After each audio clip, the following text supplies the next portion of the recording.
안녕하십니까 여러분. 이 시간에는 찰스 스펄전 목사님의 설교 징계에 관해서 번역해서 살펴보겠습니다. 히브리서 12장 5절 내 아들아 주의 징계하심을 경히 여기지 말며 그에게 꾸지람을 받을 때에 낙심하지 말라. 본문은 징계를 받을 때에 피해야 될 두 가지 극단적인 태도를 말씀하고 있습니다. 그것은 너무 가볍게 여겨서 징계를 경히 여기는 것, 또 반대로 너무 무겁게 여겨서 마음에 낙심하는 것입니다.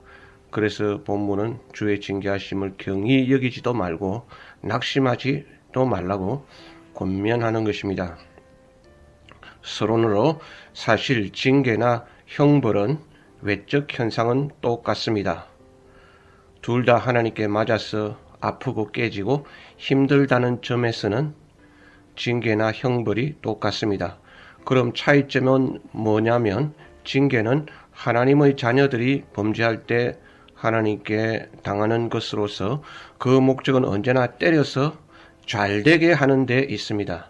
반면에 형벌은 하나님의 백성 바깥에 있는 사람들이 당하는 것으로서 그 목적은 심판, 형벌, 죗값을 치러서 망하게 하는 것입니다. 그래서 하나님의 자녀는 예수님께서 십자가에서 우리 죄의 형벌을 대신 다 당하셨기 때문에, 즉 내가 받아야 될 형벌을 대신 다 받으셨기 때문에 범죄를 하더라도 형벌은 받지 않습니다. 그 대신 징계를 받지요. 신자들이 당하는 것은 징계, 불신자들이 당하는 것은 형벌인데, 그러나 외적 현상은 똑같습니다. 맞아서 깨지고 상처 입고 아프고 고통당하는 것은 똑같지요. 자, 형벌은 영어로 punishment라고 하고 징계는 영어로 chastisement, discipline, correction 이런 단어로 번역해서 쓰는데요. discipline 뭡니까? 징계를 통해서 그 사람을 훈련시킨다. 또 correction, 교정한다, 바로잡는다. 그래서 교도소를 correction center라고 하죠. 형무소는 형벌을 주는 곳입니다. 그래서 요즘 형무소란 말을 쓰지 않고 다 이렇게 교도소, correction center 이런 말을 쓰는데, 하나님께서 우리 하나님 백성들을 이제 벌 주시는 것은 punishment가 아니고 징계라는 것입니다. 그 목적은 고쳐서 새롭게 만든다는 것이지요. 그런데 어쩌면 비신자들보다 신자들이 더 많이 하나님께 얻어맞습니다. 왜냐하면 비신자들은 잘못해도 모아서 최후의 심판을 받고 영벌에 처하게 하실 것이기 때문에 어쩌면 이 세상에서 큰 심판을 받지 않는 면이 있습니다. 그러나 신자들은 징계해서 고쳐서 성숙시켜서 천국에 데려가야 하기 때문에 조금만 잘못 지어도 크게 얻어맞는 거죠. 그러나 형벌을 받았다라고 말하지 않고 징계를 받았다라고 말하는 것입니다. 자, 첫 번째 대지로 내 아들아 주의 징계하심을 경히 여기지 말라. 경히 여긴다는 한자어조 가벼울 경자입니다. 가볍게 여기지 말라. 그런데 킹 제임스 성경에는 despise not 했습니다. 경멸히 여기지 말라, 멸시하지 말라 라고 번역했습니다. 내 아들아 주의 징계하심을 경멸히 여기지 말라, 멸시하지 말라. 그러면 무엇이 징계를 받을 때 주님을 멸시하는 것입니까? 그것은 징계를 받고도 고치지 않는 것입니다.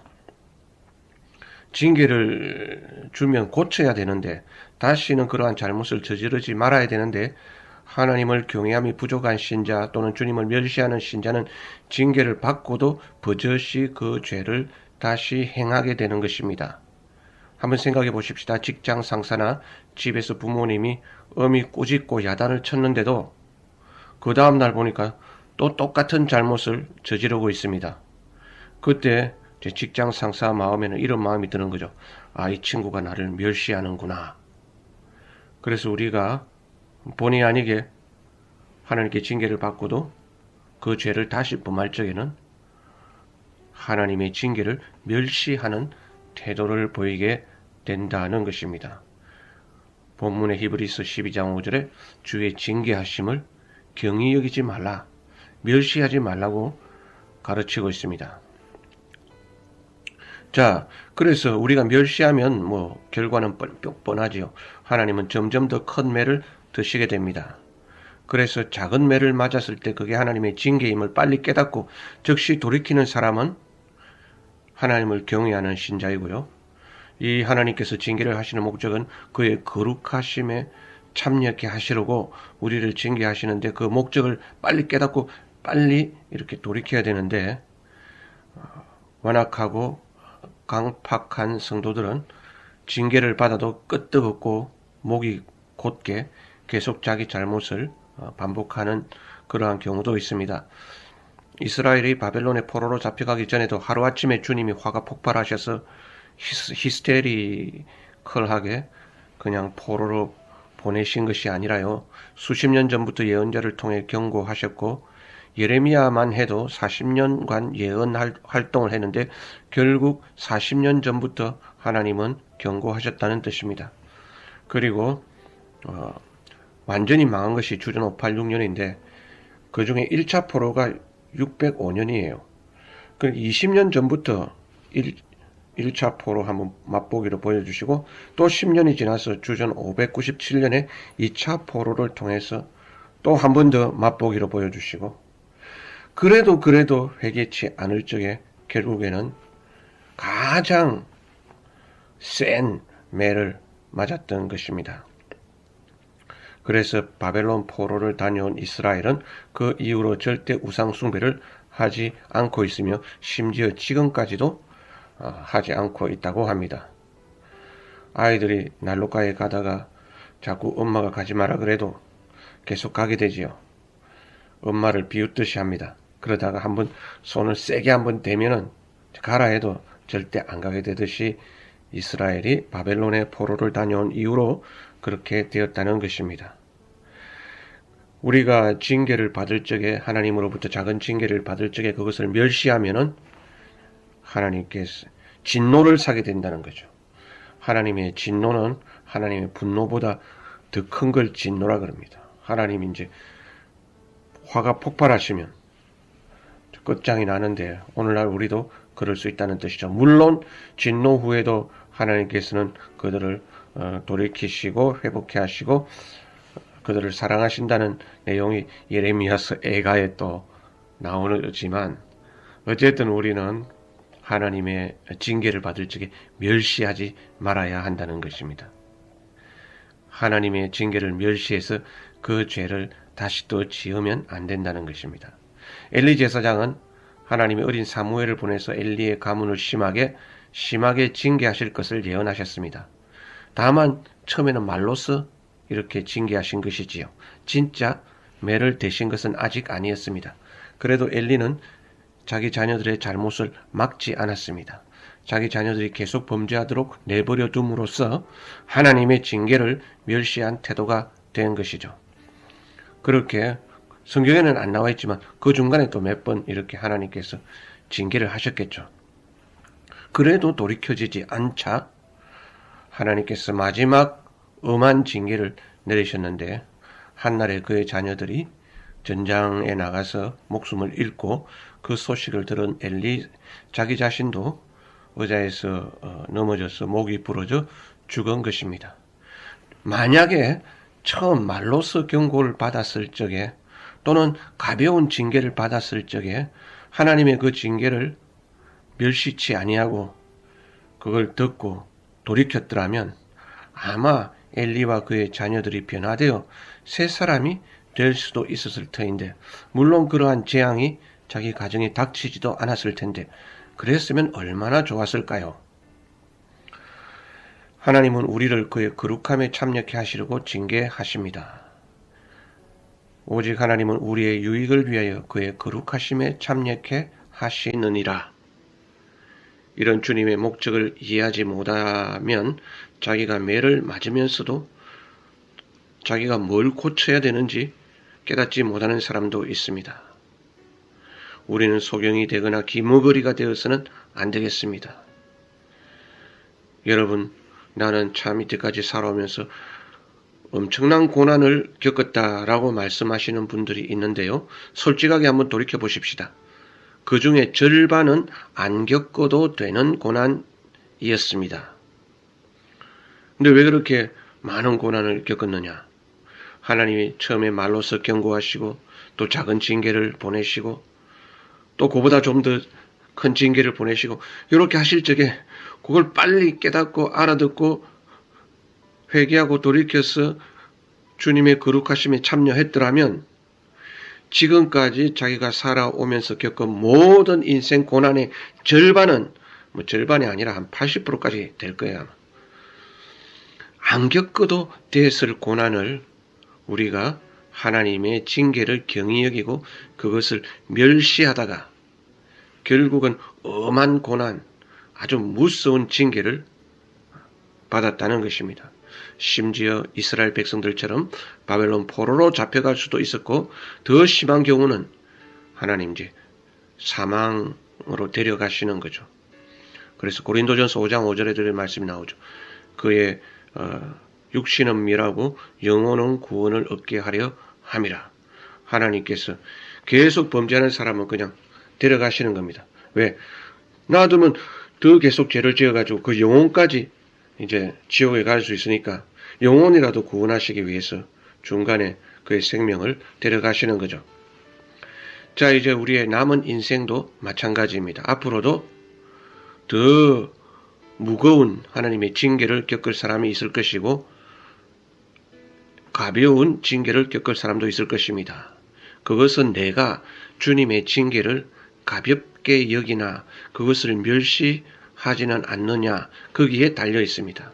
왜냐하면 주님은 처음부터 무겁고 심한 매를 때리시진 않거든요. 처음에 말로서 경고하시고 그 다음에 작은 매를 대시다가 해도 안 되면 나중에 이제 큰 매를 대시고 심지어는 그의 목숨을 데려가기도 하시는 것입니다. 자, 이렇게 지금까지 주님의 징계를 가볍게 여기는 강팍한 사람에 대해서 살펴보았는데 이제 두 번째 대지로 주님의 징계를 필요 이상으로 무겁게 여기는 그래서 문제가 되는 사람을 살펴보겠습니다. 내 아들아 주의 징계하심을 경히 여기지 말며 그에게 꾸리잠을 받을 적에 낙심하지 말라라고 말씀했지요. 낙심해 버리는 겁니다. 어떤 사람은 주님의 징계를 한번 받으면 하던 일을 손에서 다 놔버립니다. 중도 포기하고 주저앉아 버립니다. 그게 또 하나의 반항 심리로 그렇게 하는 사람도 있을 것이고 그러나 대부분의 경우는 마음이 너무 심약해서 구지람 한 번만 듣고 하나님이 한 번 매를 때리셔도 맥이 탁 풀려버리는 그래서 얼어붙어버리는 그런 사람이 있죠. 교회에서도 보면은 굉장히 봉사도 열심히 하고 토요일도 나오고 노방전도도 하다가 하나님께 징계를 한번 받고서 뭐 사업에 징계가 올 수도 있고 자녀의 징계가 올 수도 있고 어떤 징계가 올 수 있겠죠. 그러면 교회 봉사도 안 하고 심지어 교회도 안 나오고 심지어 성경도 읽지 않고 기도도 하지 않는 그런 사람이 있다는 것입니다. 하나님께 꾸지람받고 낙심해버린 경우이지요. 부모가 야단치면 일부 자녀들은 너무 낙심해서 어떻게 극단적 선택을 하는 경우도 있잖아요. 마찬가지로 주님을 위해서 왕성하게 의욕적으로 섬기다가도 어떤 한 번의 계기를 통해서 자녀 신변에 문제가 생겼다든지 자기 건강에 이상이 왔다든지 할 때 모든 것을 한꺼번에 다 손 놓아버리는 경우, 즉 낙심해버리는 경우가 있다는 것입니다. 그래서 거의 2년, 3년, 심지어 10년까지 신앙을 포기하는 그런 사람들도 있습니다.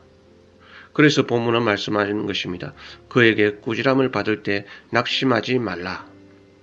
하나님은 뾰루뚱하고 삐진 자녀들을 좋아하지 않으십니다. 우리가 미숙해서 삐질 때도 있겠지요. 그러나 속히 돌이켜야 합니다. 몇 달, 몇 년 동안 삐져 있으면 결국 그것도 하나님의 징계를 멸시하는 태도인 것입니다. 하나님이 징계를 주실 적에는 그의 거룩함에 참여하게 되면은 그 징계가 사라지는데 자기가 거룩함에 참여할 생각은 안 하고 왜 하나님이 나에게 이런 질병을 주시고 우리 자녀를 이렇게 뭐 가출하게 하시고 뭐 등등 해가지고 삐져 있으면은 안 되는 거죠. 자, 우리 초신자 때는 하나님이 뭐 좀 친절하게 잘 대해주시는 면이 있습니다. 그런데 얼마 지나고 나면은 절대 하나님은 우리에게 맞춰주지 않으십니다. 대신에 우리가 하나님께 맞춰야 되는데 우리가 삐지고 하나님께 협박하고 무슨 시위까지 하고 심지어 뭐 하나님 이거 안 해주시면 이거 안 들어주시면 나 죽어버릴 겁니다. 이렇게 하면 하나님 대개의 경우 그래 너 죽어라 이렇게 하시는 겁니다. 무슨 뜻인가 하면 하나님의 그 페이스, 하나님 우리의 그 하나님의 거룩에 참여하게 하시기 위한 그 하나님의 구원의 완성까지 이르게 하시는 그 페이스에 우리 보고 맞추라는 것이지, 우리가 엇박지르고 협박하고 자기 죽겠다고 막 협박해도 하나님이 절대 뭐라 그래요, 우리하고 뭐 딜을 하거나 우리의 어떤 응석을 받아주지 않는다는 것입니다. 그래서 삐지면 자기만 손해라는 거지요. 하나님의 거룩함에 참여케 하시려고 매를 때리시는 것에 대해서 삐지지 말고, 그래야 결국 천국에 안전히 들어갈 수 있고 자기 구원의 완성에 이르게 되니까 낙심하지 말라는 것입니다. 예수님은 내 멍에를 메고 내게 배우라고 하셨습니다. 하나님의 자녀로 사는 것은 멍에가 지워진 소나 말과 같습니다. 멍에를 메고 순종과 인내와 겸손과 인격을 연마해야 되는 것이 바로 크리스천의 운명인 것입니다. 그런데 그 소나 말이 멍에를 거부하고 짐을 끌지 않으려 하면 어떻게 될까요? 멍에를 쓰지 않으려고 하면 어떻게 될까요? 간단히 말하면 즉시로 주인의 채찍이 날아옵니다. 근데 이제 짐을 끌 때도 보면 말이 뭐 2마리씩 이렇게 6마리 한 쌍으로 이렇게 조를 이루어서 마차를 끌 때도 있죠. 그러면 선두에서는 말머리에는 리본 장식을 달아줍니다. 그때는 앞에 서면은 막 전력 일하다가 말이 그 대열의 끄트머리 맨 뒤에 서면은 뭐 아무도 나를 봐주는 사람도 없고, 그렇게 해서 말이 멍해지기를 싫어하고 일하기를 중지한다면 결국 그때도 또 주인의 채찍이 날아오는 거죠. 지금은 우리 길에서 말을 많이 볼 수 없지만 과거 스펄전 목사님 당시에는 말이 중요한 교통수단이었습니다. 그래서 어디서나 마차가 달리고 그 마부나 주인이 말을 채찍으로 제어하는데요. 주인이 채찍으로 말을 때릴 때는 더 앞으로 나아가라는 그러한 사인인 것입니다. 그런데 소나 말이 낙심해서 채찍을 맞고 중간에 길에서 가만히 멈춰 서 버리면 어떻게 될까요? 그러므로 여러분이 길에서 채찍에 맞는 소나 말을 보면서 한번 생각해 보시기 바랍니다. 주인이 나를 때리셨네. 그래서 내가 채찍에 맞았지. 그럼 나는 어떻게 해야 하지? 채찍에 맞을 때는 주인의 의도는 더 열심히 앞으로 나아가라, 그런 뜻입니다. 그런데 소나 말이 그러한 주인의 뜻을 이해하지 못하고 어떤 이유에서든지 자기가 멈춰 서버리면 그런 소나 말은 이제 교체가 되든지 아니면 팔리든지 이렇게 하겠지요.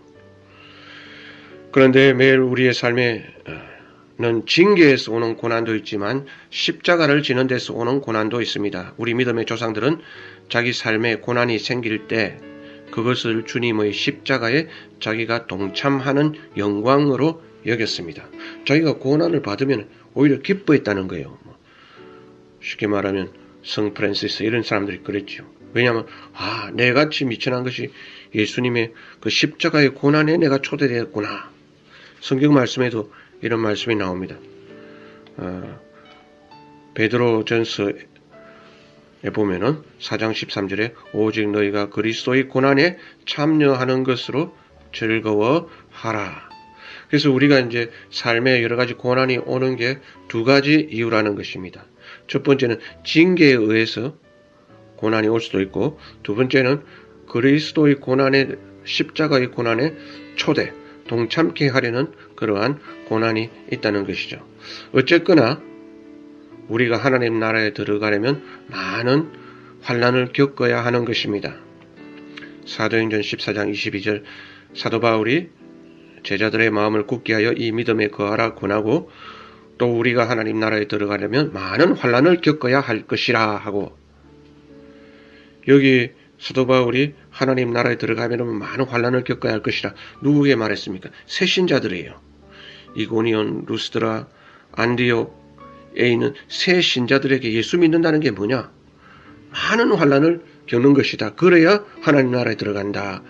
그런데 그 환난이 두 가지 경로로 온다고요. 첫 번째는 그의 거룩하심에 참여하기 위해서 우리를 징계하시기 때문에 우리가 받는 환난이 있고, 두 번째는 그 십자가의 예수님의 그 고난의 초대 때문에 우리가 당하는 고난이 있다는 것입니다. 이래저래 신자는 반드시 고난을 겪게 되어 있고, 그 고난을 겪으면서 하나님 나라에 들어가게 되어 있다는 것입니다. 그런데 보통의 경우 사람들은 성경을 이제 읽지 않아서 반대로 거꾸로 생각합니다. 내가 예수 안 믿다가 이제 예수를 믿고 하나님의 자녀가 되었으니 이제는 주님의 복을 받고 주님의 보호를 받아 내 삶에는 환난이 없을 것이다.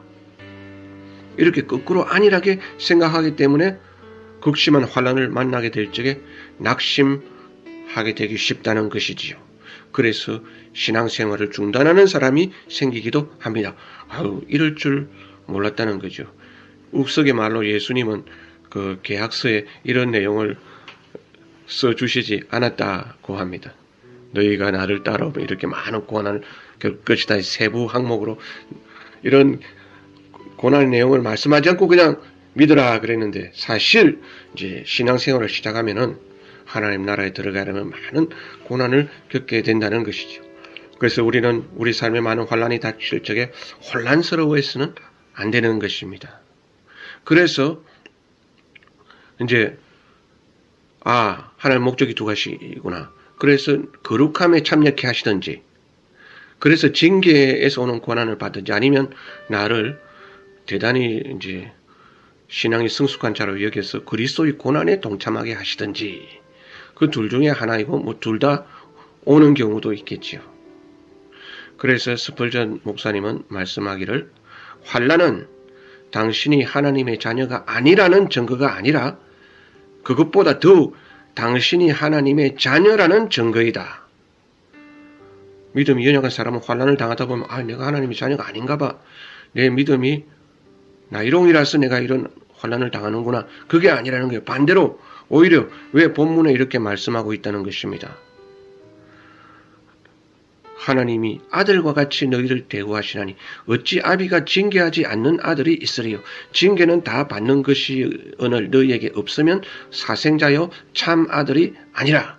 그래서 뭐 경제적인 문제로 환난을 받든지, 또 건강의 문제로, 자녀의 문제로, 가정의 문제로, 사업의 문제로 여러 가지 환난이 닥치면은 하나님이 나를 아들과 같이 대우하시는구나.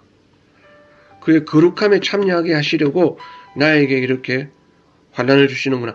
이렇게 생각하는 게 성경적이라는 것입니다.